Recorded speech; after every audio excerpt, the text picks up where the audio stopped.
રોહન ગુપ્તાએ કર્યા કેસરિયા। એઆઈસીસીના આઈટી સેલના પૂર્વ ચેરમેન રોહન ગુપ્તાના કેસરિયા। દિલ્હીમાં ભાજપ મુખ્યાલય પર રોહન ગુપ્તાના કેસરિયા। રોહન ગુપ્તાએ કર્યો પક્ષ પલટો।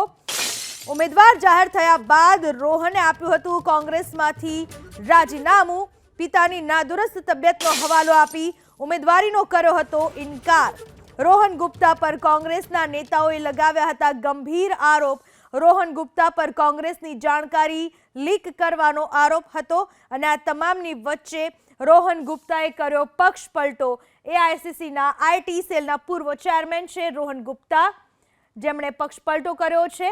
રોહન ગુપ્તા થોડી જ વારમાં સંબોધન પણ કરી શકે। દિલ્હીમાં ભાજપ મુખ્યાલય પર રોહન ગુપ્તાના કેસરિયા। અમદાવાદના પૂર્વના કોંગ્રેસના ઉમેદવારે કર્યા કેસરિયા। ઉમેદવાર જાહેર થયા બાદ તેમણે રાજીનામું આપ્યું હતું કોંગ્રેસમાંથી અને એ સમયે તેમણે એવું કહ્યું હતું કે મારા પિતાની તબિયત સારી ના હોવાના કારણે હું રાજીનામું આપું છું। अपने 4 प्रमुख साथी अलग अलग प्रदेशों से पार्टी की सदस्यता ग्रहण कर रहे हैं। इस क्रम में भारतीय जनता पार्टी के माननीय राष्ट्रीय महामंत्री श्री विनोद तावरे जी अपने बीच हैं। केंद्र सरकार के वरिष्ठ मंत्री माननीय हरदीप सिंह पुरी जी अपने बीच उपस्थित हैं।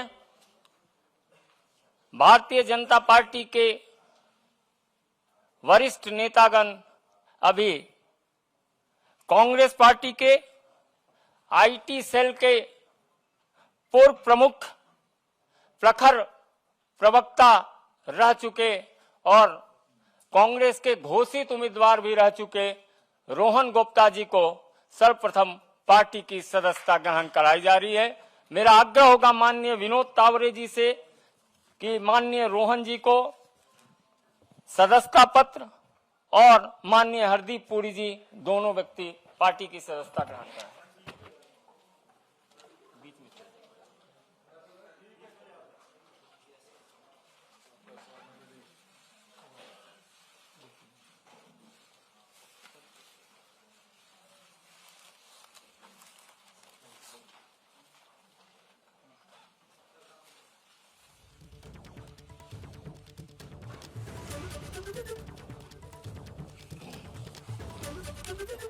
डॉक्टर जहांजीब सिरवाल जी हैं जम्मू कश्मीर से, उनकी भी सदस्यता विधिवत माननीय विनोद तावरे जी और माननीय हरदीप पुरी जी।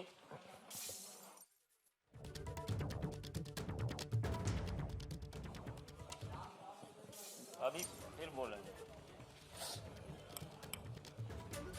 श्रीमती परमपाल कौर जी,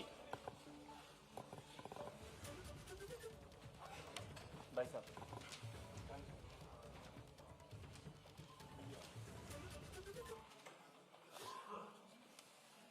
गुरप्रीत सिंह मालूका जी,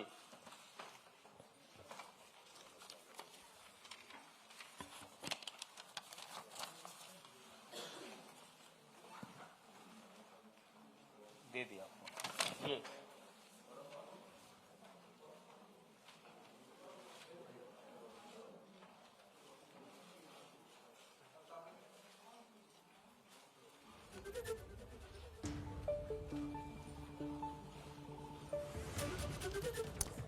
રોહન ગુપ્તાએ કેસરિયા કર્યા। વિનોદ તાવડે તેમને આવકાર્યા અને પક્ષના સભ્ય તરીકેનો પત્ર પણ આપવામાં આવ્યો। રોહન ગુપ્તા પર કોંગ્રેસની જાણકારી લીક કરવાનો આરોપ હતો અને જ્યારે ઉમેદવાર તરીકે ઘોષિત કરી દેવામાં આવ્યા હતા ત્યારબાદ તેમણે પોતાના પિતાની નાદુરસ્તીનું કારણ આગળ ધરીને તેમણે રાજીનામું આપ્યું હતું।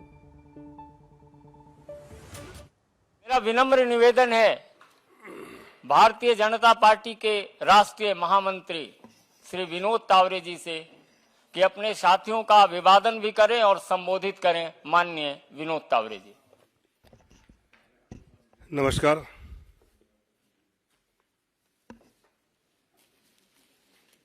आज फिर एक बार भारतीय जनता पार्टी में आदरणीय प्रधानमंत्री मोदी जी के विकसित भारत की यात्रा में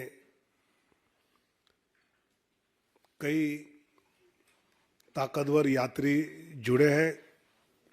उनका मैं स्वागत करता हूं। उसके पूर्व मैं विपक्ष के सभी नेताओं को ये पूछना चाहता हूं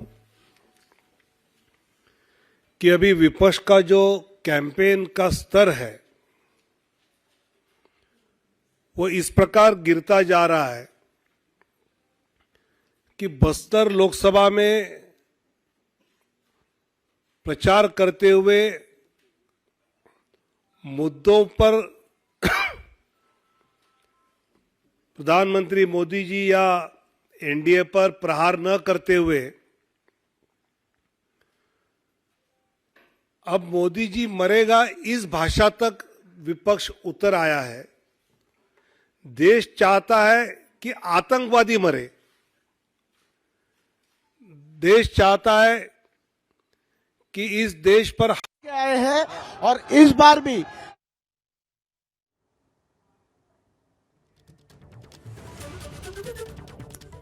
અમદાવાદ પૂર્વના કોંગ્રેસના ઉમેદવાર રોહન ગુપ્તા જેમણે कांग्रेस કેસરિયા કર્યા। इस हद तक आया है और कांग्रेस अगर इसमें आया है तो आरजेडी की मीसा जी, लालू जी की बिटिया, वो तो ये कह लेंगे हम मोदी जी को जेल में डालेंगे। अरे देश की जनता सुनना चाहती है कि आप भ्रष्टाचारियों को जेल में डालेंगे या नहीं। अब इस स्तर पर ये अगर कैंपेन विपक्ष का जा रहा है कि कोई मरने की बात कर रहा है, कोई जेल में जाने की बात कर रहा है। केरल में हमारे उम्मीदवार वी मुरलीधरन जी के काफिले पे हमले किए जा रहे हैं और साथ ही साथ केरल में सत्तारूढ़ कम्युनिस्ट पार्टी, मार्क्सवादी कम्युनिस्ट पार्टी के लगभग 80 अघोषित बैंक खाते हैं जिसकी अभी संपत्ति का ब्यौरा उन्होंने छुपाया, जिसकी जांच चुनाव आयोग ने करनी चाहिए। मुझे लगता है कि विपक्ष किसी भी तरह से एनडीए को 400 पार रोकने के लिए हर प्रकार का प्रयास कर रहा है, लेकिन उनके हर प्रयास में कोई ना कोई सीटें एनडीए की बढ़ती नजर आ रही है और ज्यादा होते हुए नजर आ रही है। और इसलिए मेरा राहुल गांधी और घमंडिया अलायंस को यह सवाल है, क्या आतंकवादियों को आप मारना चाहेंगे या नहीं? क्या आप भ्रष्टाचारियों को जेल में भेजना चाहेंगे या नहीं? और क्या अपने बैंकों के अकाउंट्स की जानकारी आप देना चाहेंगे या नहीं? इसका जवाब घमंडिया के नेताओं ने देना बहुत जरूरी है। आज जैसे अभी संजय मयूर जी ने कहा कि रोहन गुप्ता जी जो कांग्रेस के आईटी और सोशल मीडिया के चेयरमैन रहे हैं,